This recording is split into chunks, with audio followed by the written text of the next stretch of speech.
important measures on the ballot to lower rent increases and foster the building of affordable housing. Here to explain these campaigns are Sue Himmelrich, the mayor of Santa Monica. I've met you before, Sue. Mayor of Santa Monica and counsel for Western Center on Law and Poverty. Caroline Torosis is a consumer rights attorney, sits on the Rent Control Board of Santa Monica, and is the Senior Deputy of Workforce Development and Economic Opportunity for the Chair of the Los Angeles Board of Supervisors, Holly Mitchell.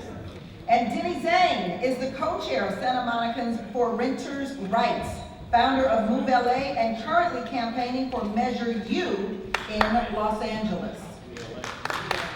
ULA, I'm sorry. You said GS in Santa Monica?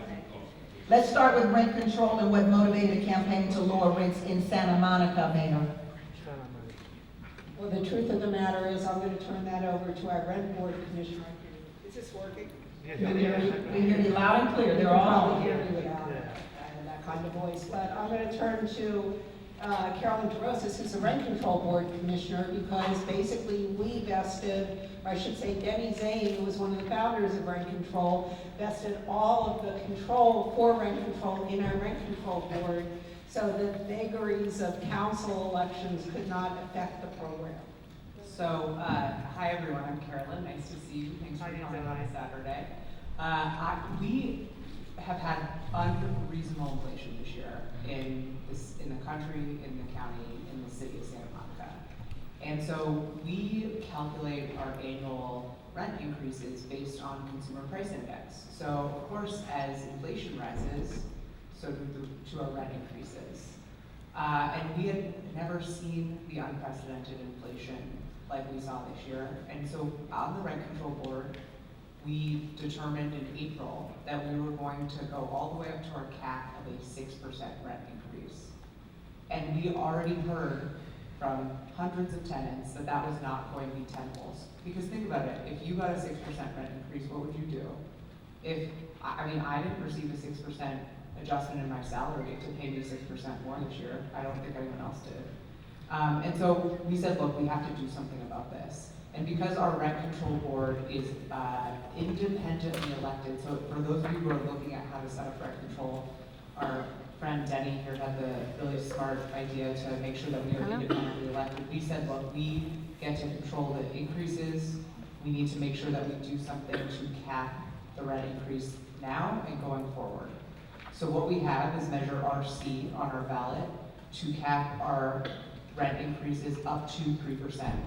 This is not unlike what other jurisdictions throughout the state did, but because our rent control charter was voted on by the voters and any changes need to be voted on by the voters, we actually are taking this to the voters in November to make sure that we have that 3% cap and that we can protect folks, especially our vulnerable seniors who are on fixed incomes, protect folks in their existing housing, keep folks housed, and maintain what little diversity we have left in our city and try to invite folks in. And I don't know if Denny wanted to say anything. Sure. It seems to work anyway, just talk. Is this working? Yes. Yeah. Okay, so our rent control system began a little bit more than 40 years ago.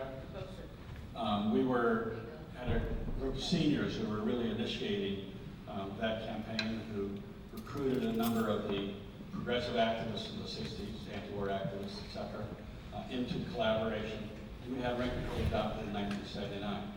We've sustained it all this time, largely because we had created in the course of that campaign a door-to-door canvassing operation that raised money, knocked on all the renter doors, introduced us and our systems and our program and policy to everybody who was new in the community, and that was a continuously nurturing program for continuously building the base of the city, continuously building our resources for campaigns. And because of that operation, we were able to sustain a majority on the city council for like 34 out of the last 40 years. Now, when COVID hit, that really changed everything because we could no longer go door to door the way we had. And things really took a turn for the worse. The city's budget got screwed. There was looting in the city. You have heard about that.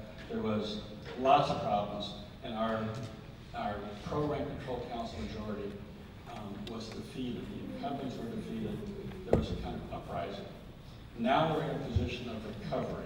How do we go back to being the majority position once COVID is over again? And we can go back door to door, which is what we're doing. We're going back door to door. We're going back and rebuilding our activist base, back and building the program. And along with it, we put a measure on the ballot to raise a lot of money taxing luxury real estate sales. That is, sales of any real estate sells for $8 million or more will have a 5% tax. Never been done in the city. There's been a few cities around the state that have done it.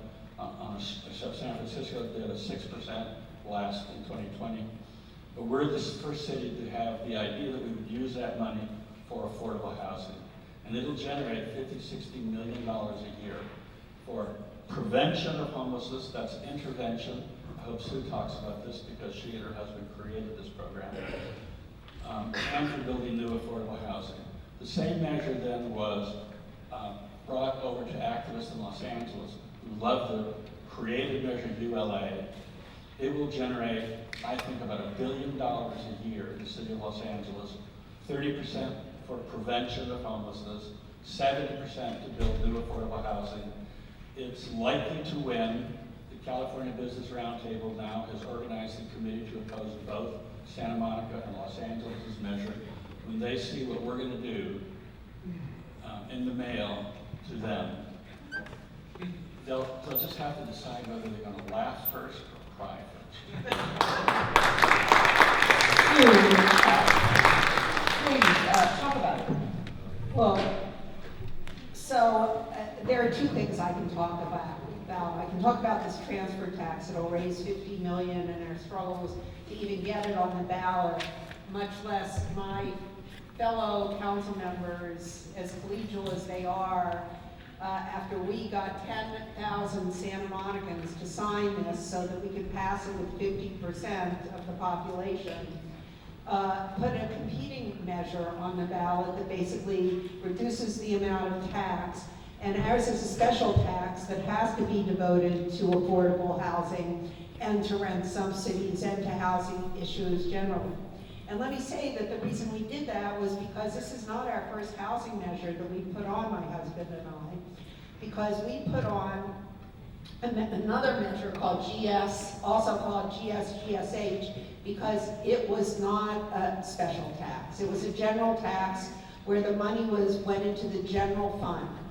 And I have to say I learned my lesson because the general fund giveth and the general fund taketh away. And during the pandemic, the general fund took this money away. And let me ask you, during a pandemic, during a homelessness crisis, where do you think you need the money the most? Housing and food, and this money was gone. So that was why we did it and collected these signatures, which was, among all campaigns, this was perhaps the most hellish, except I had done it before. It isn't over, but what I'm saying is signature collection, because in 2018, we passed term limits in Santa Monica against everybody, including Denny. But look, he's running this campaign for us because Denny ran my first campaign and he can run any campaign I do. We need to win this. We need the money for the housing. I don't think that this state has yet acknowledged that housing is a human right, and I believe it is. I think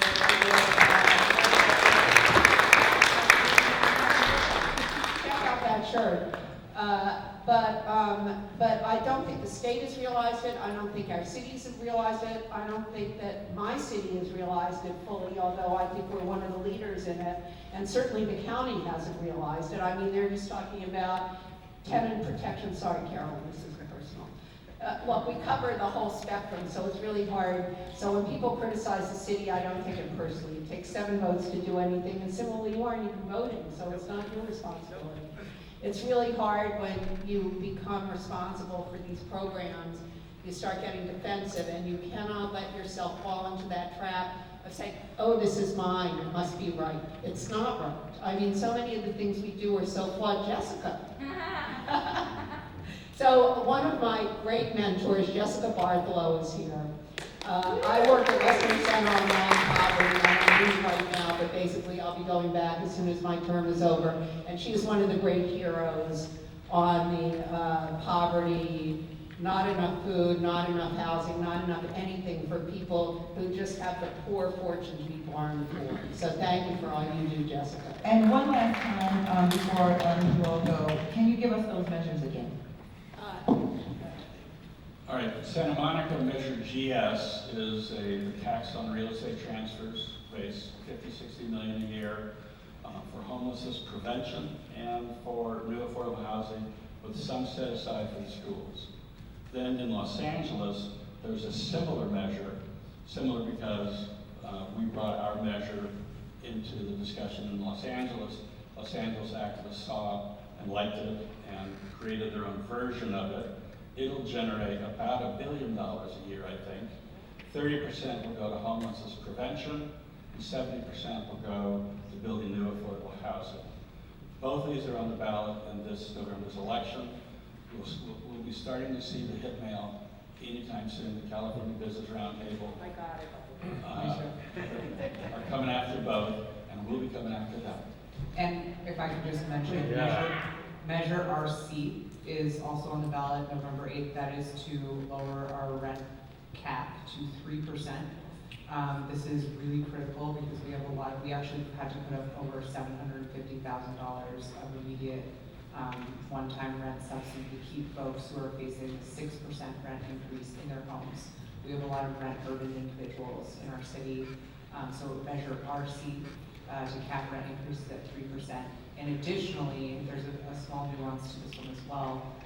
Owners in Santa Monica, if you own an apartment complex, a 3-unit or less building, you can come in and raise rents to the market rate if you are going to occupy one of the units. We're actually, there's been a lot of that happening on the rent board. We've seen a lot of market rate units moving to market rate because owners are coming in to live, quote unquote, live in the 3 units. And what's happening is that folks aren't actually, the owners aren't actually living there. There's been some misuse of that.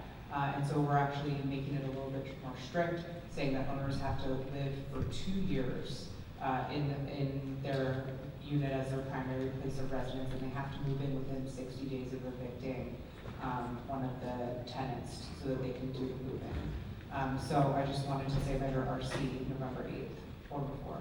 Thank you so much, Santa Monica. Thank you. Thank you.